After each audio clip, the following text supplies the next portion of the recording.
এক মিনিটে আল্লাহর অস্তিত্বের প্রমাণ।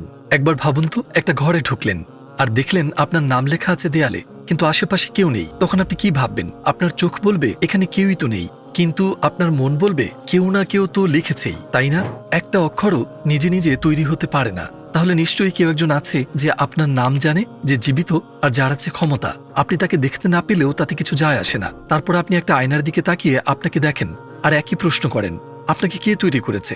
আপনার ডিএনএ কে বানিয়েছে, যার মধ্যে রয়েছে 3.5 বিলিয়ন অক্ষর? যদি দেয়ালে আপনার নাম লেখা থাকে আর কাউকে সেটা লেখার জন্য দরকার হয়, তাহলে কিভাবে আপনার শরীর তৈরি হলো কোনো স্রষ্টা ছাড়াই? আমরা কিভাবে বিশ্বাস করবো কেউ একজন আপনার নাম লিখেছে, কিন্তু আপনার ডিএনএ কে যা আপনাকে তৈরি করেছে তার কোনো স্রষ্টা নেই? আর এটাও ভেবে দেখুন, আপনার শরীর একবার তৈরি হয়ে থেমে যায়নি। আপনার কোষগুলো সবসময় নতুন করে তৈরি হচ্ছে, সেগুলো বারবার তৈরি হচ্ছে। তাহলে এখন আসল প্রশ্ন হলো, একজন স্রষ্টা থাকা উচিত নয় কি, যিনি জীবন্ত, ক্ষমতাবান এবং সব জানেন?